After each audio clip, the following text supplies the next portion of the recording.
전주문인협회 사랑합니다.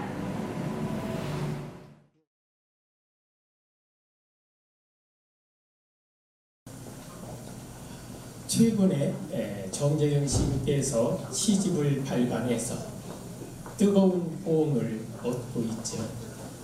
그래서 오늘 이 자리에 정재영 시인을 초대해서 그 시집에 대한 이야기를 해볼까 합니다.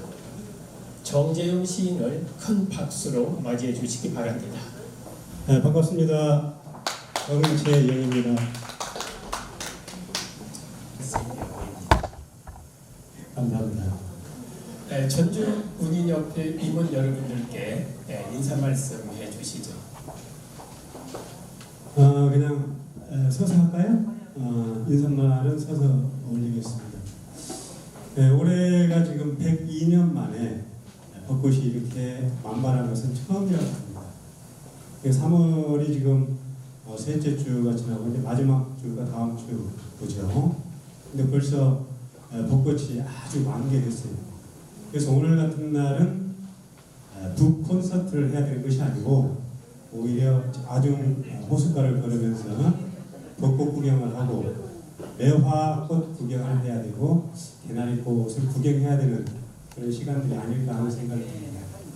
그래서 혹시 북 콘서트를 하다가 좀 지루하고 그러면 밖에 나가서 개나리꽃 구경도 하시고 벚꽃 구경도 하시고 이렇게 자유롭게 했으면 좋겠습니다. 그리고 오늘 김계식 시인님도 계시고 또 정동수 시인님도 계시고 유이옥 또 시인님도 계시고 많은 어르신들이 계시는데 실은 제가 북 콘서트를 해야 될 위치에 있나 하는 좀 부끄러움이 실은 없습니다. 그러나 이제 이번에 또 마침 김현주 회장께서 문학 사업으로 전주문협 회장이 되면서 처음 출발하는 북 콘서트인데 아마 그 의욕적인 그런 출발을 또 제가 옳은 채 할 수 없어서 이렇게 응하게 되었습니다. 그 점 널리 양해해 주시고 오늘은 그냥 재간둥이가 나와서 재롱을 떤다 이렇게 생각하시고 귀엽게 봐주셨으면 감사하겠습니다. 고맙습니다. 정재영 시인의 양력을 소개하겠습니다. 1993년 자유문학으로 등단했습니다. 시집으로 물이 얼면 소리를 잃는데 나무도 외로울 때가 있다. 탕난 그대 곁을 떠난 적 없습니다가 있습니다. 청소년 창작 입문서를 발간하였고 전주시예술상 전주문인협회 부의장, 국제팬 전북위원회 부의장, 전북시인협회 부의장을 맡고 있습니다. 현재 한일고등학교 교사로 재직 중에 있습니다.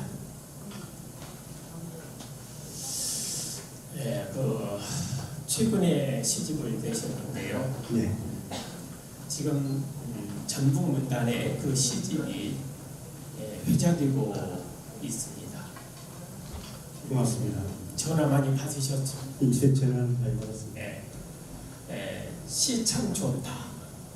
이 시집 참 좋다. 이런 말을 들었을 때 어떤 기분이 들던가요?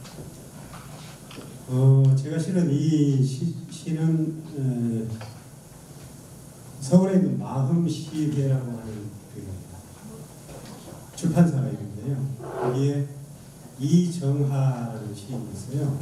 이정하 시인이 아마 그대 곁에 있어 모르겠다 등등 아마 100만 밀리언셀러 시집으로 아마 100만 밀리언셀러를 만들었던 작가이기도 합니다. 근데 그 시인이 언젠가 저에게 전화가 왔어요. 그래서 아마 이제 어디 그 동인지 시를 보고서 제가 시를 거기에다 좀 싣고 싶다고 격월로 나오는 그 문집이 있는데 거기에다 제 시를 싣고 싶다 이렇게 얘기를 하더라고요. 그래서 저야 영광이라고 얘기를 해서 했더니 2회에 걸쳐서 계속해서 그 시를 실어주더라고요. 아마 그 이장하 시인의 편집 방향하고 맞았던 것 같습니다. 그래서 이제 제가 고마워서 그러면 혹시 학교에 와서 강의도 좀 해줄 수 있느냐 그랬더니 학교에 강의 다니라 하더라고요.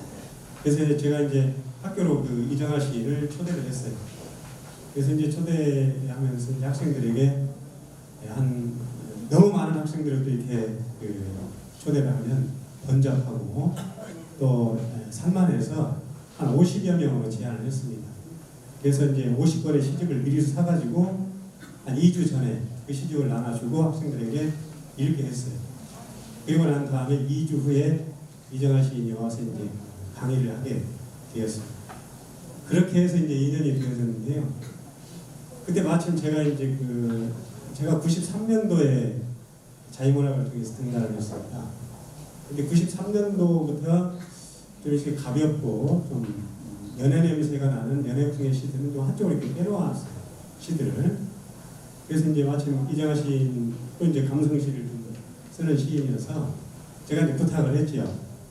제가 한 250편 정도의 시가 있는데 내가 한번 보내줘 볼 테니까 당신네들의 편집 방향과 맞으면 시집을 내도 좋고 안 내도 좋다 이렇게 하고 이제 메일로 이제 보내줬어요. 그때 그 다음날 바로 연락이 왔어요. 시집을 내주겠다. 그것도 공짜로 내주겠다고 그러더라고요. 그래서 저야 영광이라고. 그래서 작년에 이제 급하게 서둘러서 작년에 막 시집을 내주려고 해요. 그래서 아니다. 새해가 지나고 난 다음에 시를 좀 냈으면 좋겠다. 그렇게 해서 이정하 시인하고 이렇게 아주 연결이 되어져서 그 좋은 기회를 가져서 아마 시집을 내게 된 그런 또 사연을 가지고 있습니다. 그래서 이제 그 시집을 공짜로 내주다 보니까 제가 이제 필요한 만큼 제가 이제 또 이렇게 선물을 해야 될 분들한테 또 시를 사서 선물을 해야 되는데 처음에 시집을 한 100여 권밖에 제가 이제 이렇게 구입을 못했어요. 그래서 처음에 시집을 제가 많이 못 드렸습니다. 그래서 아마 여기에 계신 분들도 시집을 못 받아서 아마 서운한 그런 또 시인님도 혹시 계실까 혹시 그 변명의 편을 그걸 더불어서 같이 올립니다. 용서해 주시고 저한테 말씀하시면 제가 시집을 올리도록 하겠습니다. 예. 예. 제가 드린 질문하고는 좀 방향이 달라서 그렇습니다. 다시 한번 질문하겠습니다. 이 시집이 좋다. 잠시만 이번 시가 좋더라. 이런 얘기를 들었을 때 시인으로서 어떤 기분이 드셨냐? 제 질문이었습니다. 예. 이제 제가 현재 고등학교 3학년 지금 수업을 하고 있습니다. 지금 3년째 고3 학생들을 수업을 하고 있는데 늘 부끄럽습니다. 부끄러운 것이 뭐냐 그러면 학생들에게 시를 가르치면서 이제 학생들은 선생님은 굉장히 유명한 선생님이라고 유능한 강사라고 얘기를 합니다. 근데 저는 늘 부끄러워요. 왜 부끄럽냐 그러면 아이들한테 아마 수능에 나오는 시들을 보면 대부분이 그 안에 들어있는 시인의 어떤 진정한 요소를 깨내지 못하고 늘 겉도는 것들 그런 형식적인 것들만을 가지고서 도식화해서 문제를 그런 아이들에게 과연 이게 한국 미래가 있을까라고 하는 그런 자괴감이 들 정도로 부끄러운 부분이 없잖아요. 저의 시도 마찬가지입니다. 저의 시도 본질을 꿰뚫지 못하고 늘 겉도는 듯한 그런 느낌이 들는 부끄러움이 있습니다. 그래서 칭찬을 들을 때마다 화사하게 들리지만은 않습니다. 그래서 늘 그런 칭찬을 반성의 내용으로 가슴에 새기면서 그렇게 살고 있습니다. 그렇습니다.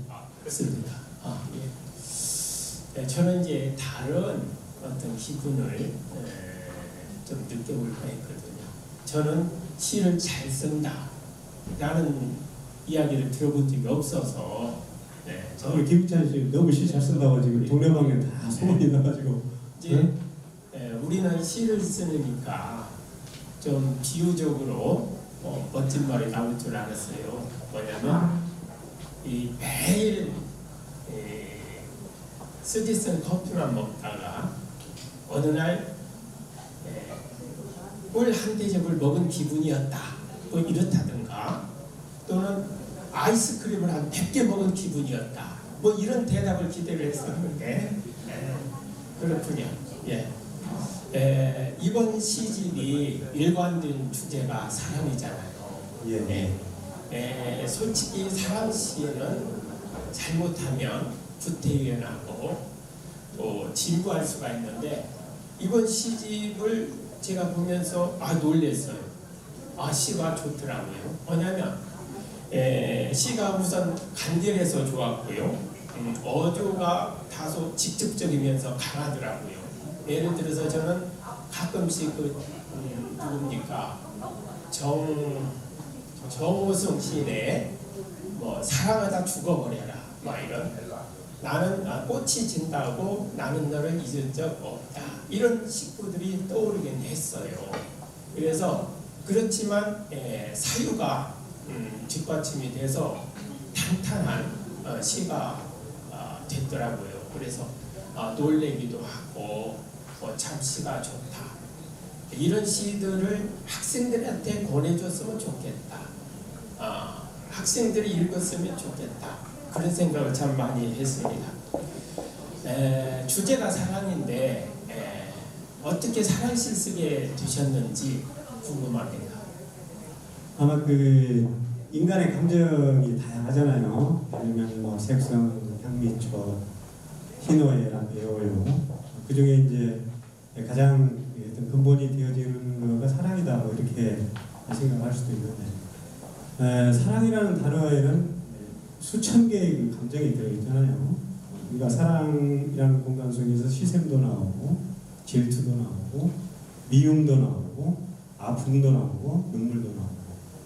사랑이라고 하는 단어는 겉으로 화려한 게 아니고 속으로는 아프지만 겉으로 화려하게 보여지는 것가 사랑이다. 그래서 그 이면에 있는 제가 이제 그 황홀한 천묵이라고 하는 시도 썼지만, 실은 그 동안에 제가 이제 사물의 어떤 면면을 보았던 것들은 껍데기만 보았거든요. 근데 이제 껍데기만 가지고는 안 되겠다. 그래서 사물의 어떤 그 이면의 세계를 자꾸 들여다볼 줄 아는 그런 힘을 좀 길러야 되겠구나. 그래서 꽃을 보는 게 아니고 뿌리를 봐야 되겠고, 별을 보는 게 아니고 어둠을 봐야 되겠다. 그리고 아중호수에 지금 수천만 년 동안 여기 호수가 있잖아요. 호수가 품었던 수많은 것들을 다 비워내는 호수의 저런 마음을 좀 배워야 되겠구나. 그게 바로 사랑의 본질이고 사랑의 핵이고, 또 단순한 남녀간의 어떤 애정의 어떤 정도의 사랑이 아니라 그거를 이미 넘어선 총체적이고 종합적이고 융합적인 그런 어떤 본질의 핵이 사랑이다, 그런 생각을 좀 했거든요. 그래서 그런 사랑의 뿌리를 좀 더 캐고 싶다. 마치 칡뿌리를 캐듯이 칡뿌리를 깨서 잘근잘근 씹으면 좀 감칠맛이 오래 씹을 수 나잖아요. 그래서 그러한 좀 글을 좀 써보고 싶다는 그런 생각을 했습니다. 그래요. 저는 개인적으로 참 재밌게 읽었습니다. 좀 분위기를 바꿔서요. 이번 시집에서 가장 애정이 가는 작품을 직접 낭독해 주시면 어떨까요? 근데 뭐 제가 이제 늘 방송하는 우리가 군자삼락에 보면 앙불개어천이라는 말이 있잖아요. 앙불개어천이라는 말은 하늘을 우러러 부끄러움이 없다. 그게 이제 군자삼락 중에 첫 번째죠. 그래서 늘 윤동주의 참회록처럼 저도 이제 그런 반성하는 그런 형태의 시를 하나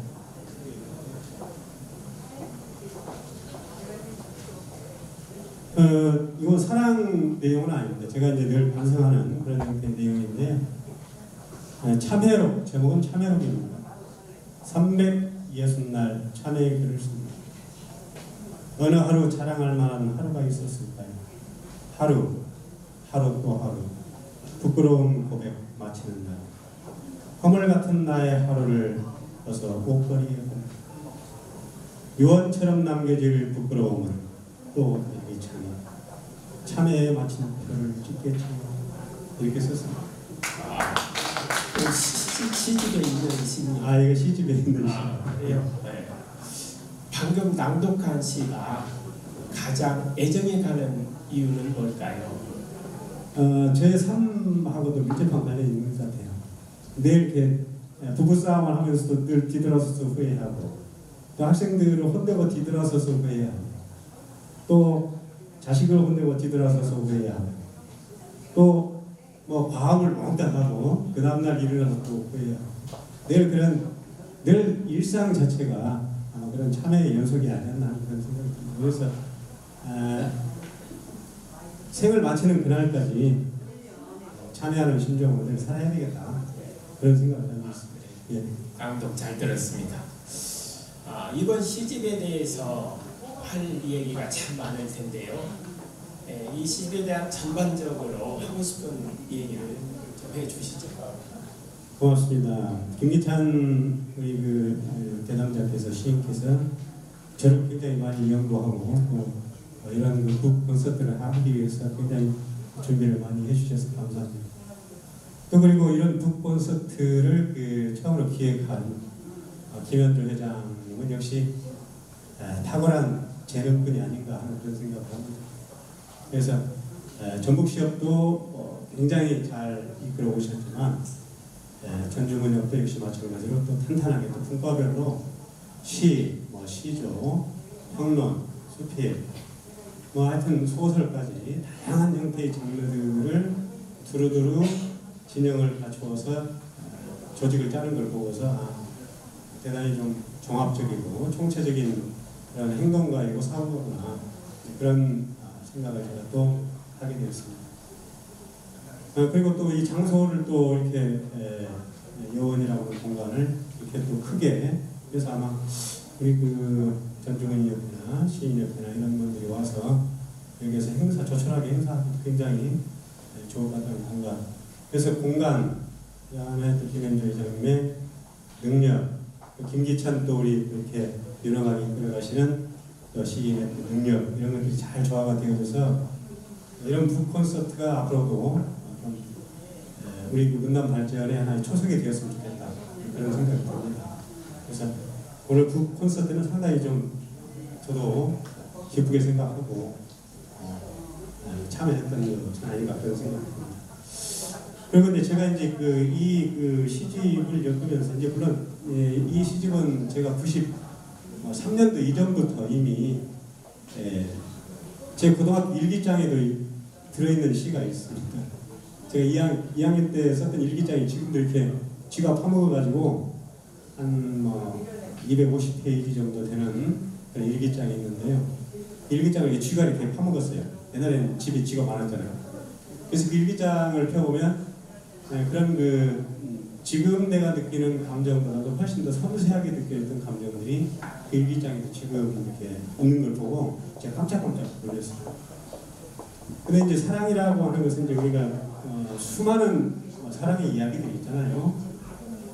트리스탄과 이지의 이야기도 있고, 사랑과 영혼의 이야기도 있고, 로미오와 줄리엣의 이야기도 있고, 또 영혼을 초월한 시의 소설이라고 하는 이생규장전이라고 하는 그런 소설도 있고, 또 만복사전도 있고, 하여튼 사랑과 춘향전도 우리가 빼놓고 넘어갈 수는 없겠죠. 근데 그런 것들이 전부 다 사랑과 맥이 다 있는 핵들이 아닌가 그런 생각이 듭니다. 조선시대 작가 중에 신위라고 하는 작가가 있는데요. 신위라고 하는 작가인데 아마 조선시대에서 가장 빼어난 문장가 중에 한 명은 아니었는가 하는 그런 생각이 듭니다. 그분의 칠연 절부를 하나 소개를 해보면 담수함이 백저사 소충 어화 연미화 소의 정화 연미화 50년 전 23이라는 그런 시가 있습니다. 이 사랑이라고 하는 것은 50년 전 23이니까 23살짜리 사랑 23살짜리가 50년 전에 자기가 23살이었는데 그게 73세겠죠. 73세가 된 노인에게 23살 먹은 여인이 사랑 고백을 하고, 그런 나이, 우리가 이제 때로는 나이를 가지고 사랑을 이야기하고, 돈을 가지고 사랑을 이야기하기도 하고, 외형적인 걸 가지고 굉장히 사랑을 많이 이야기하는데 그런 것들이 너무 익숙해져 있어요. 그래서 사랑의 어떤 그 본질이 자꾸 훼손되는 건 아닌가. 우리가 이황이라는 사람은 우리가 굉장히 조선시대 도산 12곡도 쓰고, 우리 이황하면은 이기원 해서 아주 유명하고 명망한 그런 사람이긴 하지만, 그분이 두향이라는 사람과 두향이라는 기생과 사랑에 빠져서 죽을 때까지 잊지 못했다는 그런 이야기 아마 들어보신 적 있을 거라는 생각이 듭니다. 그 다음에 우리 변산에 가면 계랑이라는 그 기생이 있는데, 그 계랑이라는 기생과 사랑했던 유희경이라는 추풍낙엽에 첫날 생각난가 하면서 썼던 울며잡고 이별한님 추풍낙엽에 첫날 생각난가 하는 그런 그 계랑이라는 사람의 시. 또 그다음에 우리가 송도섬절이라고 얘기도 하는데, 황진이라고 하는 작가의 정살일격계수야 수의감을 자랑마라 일도청양은 다시 오기 어려해 영원히 망공사란이 쉬어간다는 하면서 읊었던 수많은 우리 은인들의 시가, 또 그러한 사랑의 이야기가 아마 그 본질이 거기에 다 있지 않나 그런 생각을 해요. 그래서 우리가 이제 그 연애하고 사랑하고 인스턴트처럼 잠깐 타올랐다가 꺼지는 촛불 같은 그런 사랑을 감히 우리가 사랑이라고 이야기할 수는 없겠죠. 그래서 나이가 들어갈수록 나무가 잔뿌리를 뻗어가듯이 아마 우리 사랑의 깊이도 시의 깊이도 더 깊게 뻗어가야 되는 것은 아닌가 그런 생각을 해보게 됩니다. 그리고 아울러서 우리가 이 고려시대에 보면은 정지상의 그 송인이라는 한시가 있어요. 또 역시 마찬가지로 칠한절구에 해당이 되지만, 그 내용의 시의 내용을 보면 참 재미있죠. 우헐장제 초색다 송군남포 동비가 대동강수하시진 별균연념 참록파 하는 그런 송인이라는 그 이별시에 중국에서 굉장히 오랜 동안 불려졌던 대표적인 시 중에 하나이기도 합니다. 그 내용을 간단히 소개하면, 디그친 우헐장제 긴 언덕에 초색 푸른, 아마 지금처럼 이렇게 봄날 같은 것 같아요. 푸른 풀들이 다 많다는 얘기죠. 지쳐오는 대동강 송군 남포 동비가요. 송군이라는 보낼 송자, 님을 보내는데 남포에서, 남포라는 지명이죠. 동비가 슬픔의 노래가 울려 퍼집니다. 대동강수 하시죠. 옛날에 대동강이 좀 서경별곡에도 그런 내용이 나와 있지만, 대동강이 이별의 옛날에 공간이었던 것 같아요. 그래서 대동강 물이 어느 때에 다 마르겠느냐. 별유면요. 별자가 이별하다, 누자가 흘리는 자. 해마다 흘리는 그 이별의 눈물이 푸른 물결에 보태어지는. 그 대동강 푸른 물결에 보태어지는 눈물 때문에 대동강 물이 마르지 않는다. 그만큼 이별이 많았다는 이야기도 하겠죠. 그러니까 실은 사랑이라고 하는 것은 이별을 감내할 줄 아는 것이 사랑이고, 그걸 또 뛰어넘어야만 그게 또 사랑이 되지 않는가 하는 그런 생각이 듭니다. 제가 엊그저께 하섬이라고 하는, 아침에 이제 제가 좀 일찍 출근해, 제가 차를 버린 지 이제 차를 가끔 이제 몰고 다니긴 하는데, 제가 차를 몰고 다니지 않은 지가 출근하면서 몰고 다니지 않은 한 10년 정도 됐습니다. 아침에 이제 걸어서 출근하면 한 20분 내지 25분 정도 걸립니다. 그래서 일부러 이제 산을 끼워서 산을 끼고 이렇게 출근하는데요. 그때의 그 시간이 저에게는 가장 행복한 시간 같아요. 왜냐하면 제가 이제 조선 팔대에 제 애인들이 다 있거든요. 조선 팔대에 가면 다 애인이 있어요. 제가 유난히 나무 안기를 좋아해요. 산에 가면 나무 한 그릇씩 전부 다 안아놓고 옵니다. 월악산에 가서 월악산에 가면 산 안고, 면항대에 가면 면항대에 참나무를 안고, 그 다음에 그 성산별구 거기 정철의 그 옆에 그 소나무가 또 아름드리 소나무, 그 소나무 다. 모든 공간에 가면은 제가 나무를 전부 다 안고, 제가 아침에 출근할 때도 그 나무들이 이렇게 매일 쓰다듬으면서 이렇게 출근을 해요. 그때 느껴지는 기분은 굉장히 묘합니다. 처음에는 나무라는 것이 딱딱하고 정서도 없고 아무것도 감흥도 없는 것처럼 보였지만 제 얘기 시 속에 보면 제가 그 하나 시를 읽어도 되겠습니까?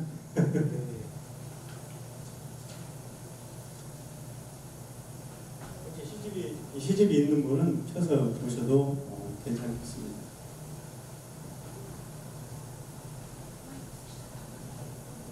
예, 16페이지인데요.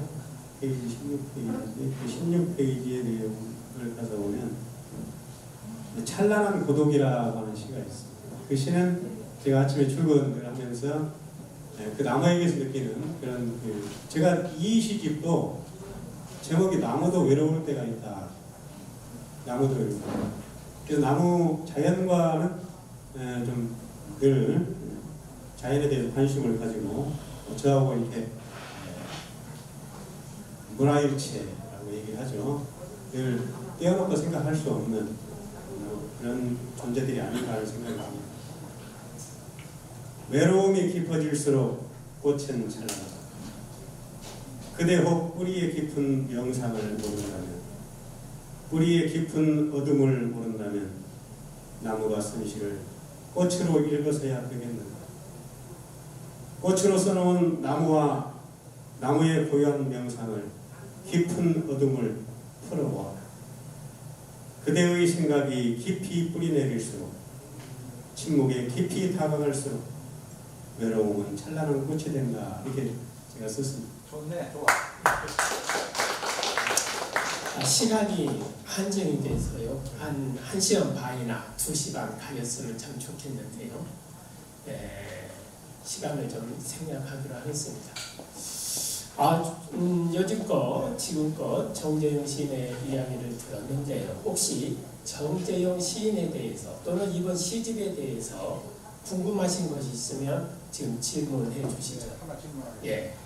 저는 시집 왔는데 아직은 제가 못 읽었어요. 근데 예.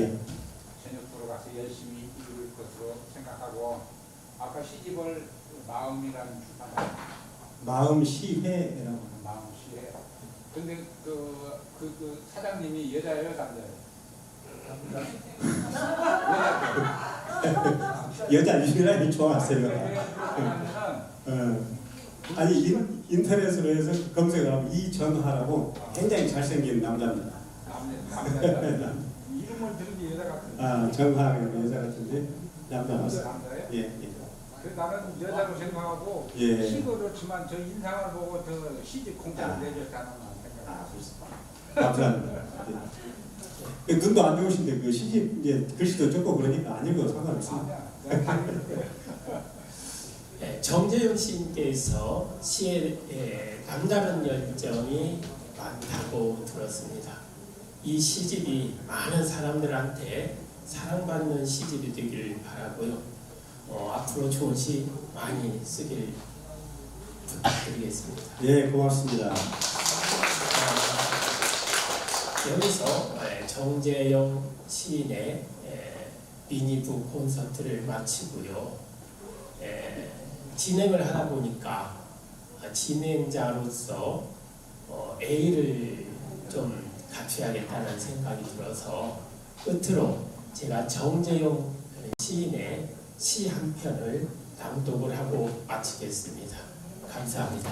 감사합니다.